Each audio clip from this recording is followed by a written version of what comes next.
The Rajah's Visit. Word came to the village that the Rajah was soon coming for a visit. Everyone was excited, for the honor of this official's present would be something long remembered.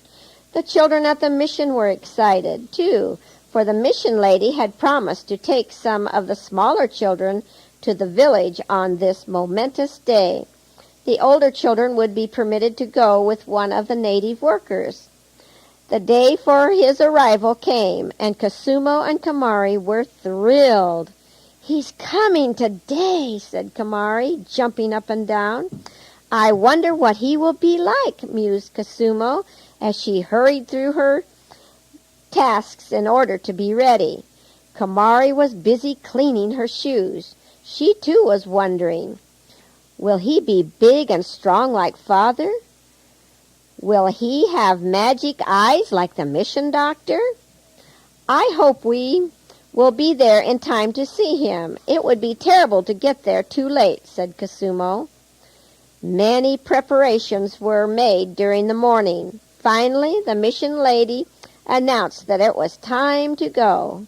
Soon the girls were standing on the street by one of the village markets, waiting the coming of the Rajah.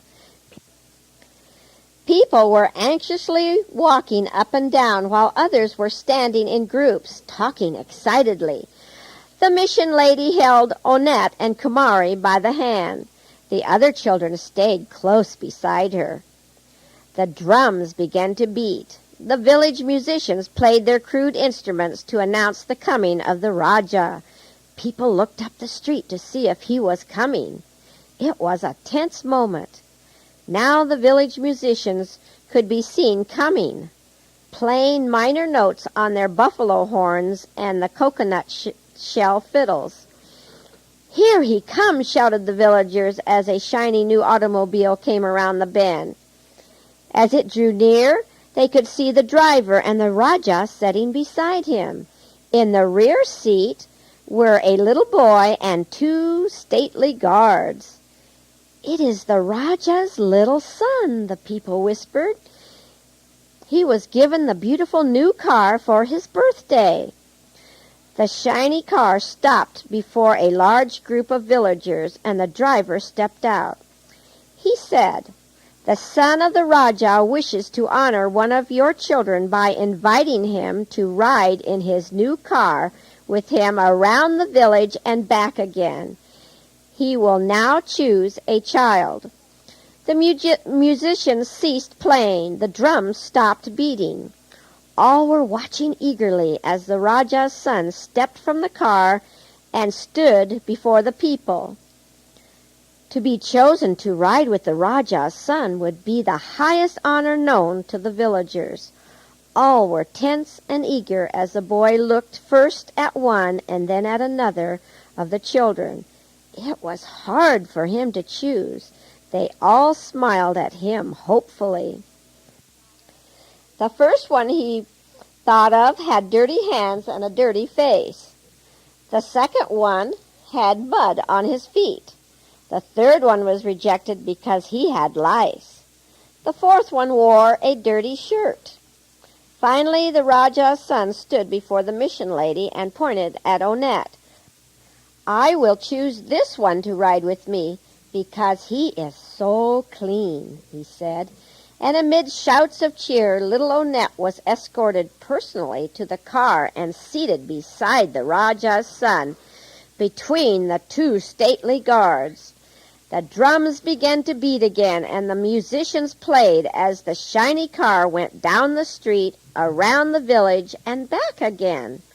All too soon the memorable ride was over, and Onette was brought back to the corner where the mission lady and her group were waiting. They were proud and happy that Onette had been chosen. All the villagers cheered again as the shiny car went on its way. They shaded their eyes watching the car until it disappeared. They had seen the Rajah and his son and the guards. It was a grand occasion. That night, when story time came, the mission lady drew a lesson from the event of the day. Do you know why he chose Onette out of all the children that were standing there?" she asked. "I think it was because he was so clean," said Lotus. "Yes," said the mission lady, "and because Onette is a good boy. Some day soon the Son of God in heaven is coming. We do not know just when, but he will come. As it was today, many will know of his coming, but will not be ready to meet him with clean hands and clean faces and clean garments. Only those who have made their hearts clean by letting Jesus take away their sins will be chosen to go home with him to heaven.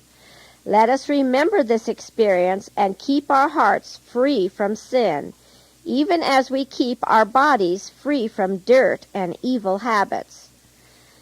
It was a thoughtful group of children that prepared for bed that night. The lesson seemed very real to them, especially to Onette. Kasumo and Kamari talked about it as they lay on their mats. "I want to be ready when Jesus comes," said Kasumo.